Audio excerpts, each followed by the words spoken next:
प्रिय बंधुओं, जय गंगा मैया। मैं आज आपको अवगत कराना चाहता हूँ कि हर के द्वार में हरिद्वार स्थित प्राचीन अवधूत मंडल में फर्जी बने महंत और महामंडलेश्वर, जिन्होंने एक महाराज जी की मृत्यु के उपरांत फर्जी वसीयत तैयार कराकर आश्रम पर अपना कब्जा बनाया हुआ है और स्वयं ही हरिद्वार सिविल कोर्ट में एक मुकदमा डालकर वहाँ पर स्वयं अपने नाम से, इसका नाम है रूपेंद्र प्रकाश, वहाँ पर मुकदमा डालकर स्वयं ही यथास्थिति का आदेश पारित कराया है 2018 में। उसके उपरांत यथास्थिति होने के बावजूद भी आश्रम की संपत्ति को खुर्द-बुर्द कर रहा है और मोटा धन कमाकर आश्रम को काफ़ी नुकसान पहुंचाया जा रहा है, जो एक समाज की और महान संतों की बहुत ही पुरानी धरोहर है। उसमें अपनी चहेती के नाम आश्रम की संपत्ति की 10 साल की लीज कर रजिस्टर्ड डॉक्यूमेंट्स बनाकर लीज की है और अदर समुदाय के लोगों को 5 दुकानें देकर उनके बदले एक अपने नाम स्वयं प्लॉट खरीदा गया है, जिसकी रजिस्ट्री हुई है, और दुकानें जो भी आश्रम में हैं, अधिकांश दुकानों को 10-10 फुट लगभग पीछे आश्रम की संपत्ति, जो एक गायों के लिए चारा वगैरह उगाने की भूमि है, उसमें 10-10 फीट पीछे बढ़ाकर बड़ा धन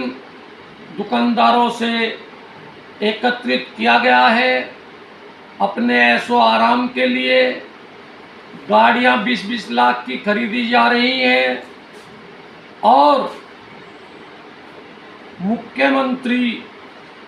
गवर्नर आदि को अपने भ्रमित पर आश्रम में बुलाकर उनके साथ अपने फोटो खींचकर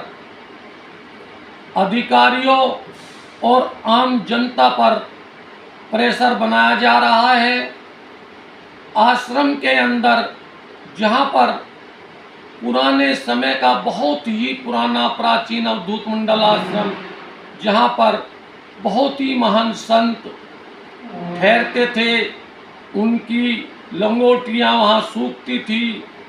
समय समय पर भंडारे हुआ करते थे और तीर्थ आदि पर स्नान करने के लिए बहुत से भक्त आश्रम में रुका करते थे और जो संत वहाँ रहे हैं उनके दर्शन किया करते थे। मैं भी वहाँ अपने बचपन काल से आश्रम में आता जाता रहा हूँ, लेकिन जब से ये आश्रम में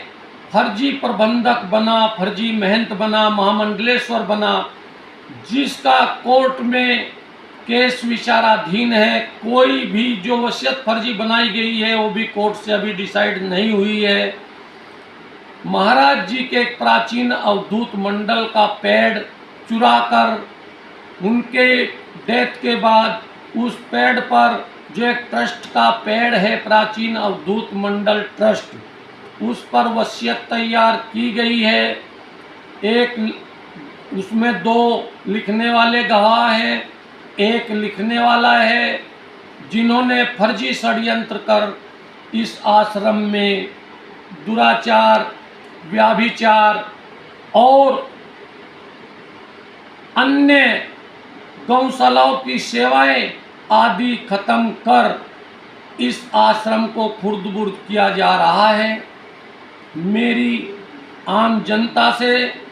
हरिद्वार में आने वाले तीर्थयात्रियों से जो इस आश्रम से जुड़े हुए हैं, वो आए और अपनी आवाज़ उठाएं और माननीय प्रधानमंत्री महोदय, जिन्होंने सनातन के ऊपर इस देश में क्रांति लाने का संकल्प किया है, और जो हमारे माननीय युवा और कर्मठ मुख्यमंत्री महोदय उत्तराखंड के, उनसे भी मैं आग्रह करता हूं कि इस पर संज्ञान लिया जाए, और जो इस तरह के आश्रम में जो आश्रम की संपत्ति को खुर्द-बुर्द कर करोड़ों रुपए अर्जित कर अपने ऐशो आराम में जो है खर्च कर रहे हैं, उन पर प्रतिबंध लगाया जाए और ऐसे आश्रमों को अपने अंडर में लेकर आने वाले संतों तथा भक्तजनों को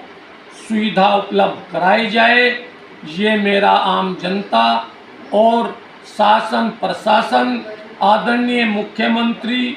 जो वास्तव में इस उत्तराखंड को चमकाने में सनातन के ऊपर लड़ाई लड़ रहे हैं। उत्तराखंड की जितनी भी यहाँ पर जो है, चूँकि उत्तराखंड ही एक ऐसा प्रदेश है हमारे भारतवर्ष का, जहाँ पर महान देवी देवताएं, चाहे वो नीलकंठ महादेव हों,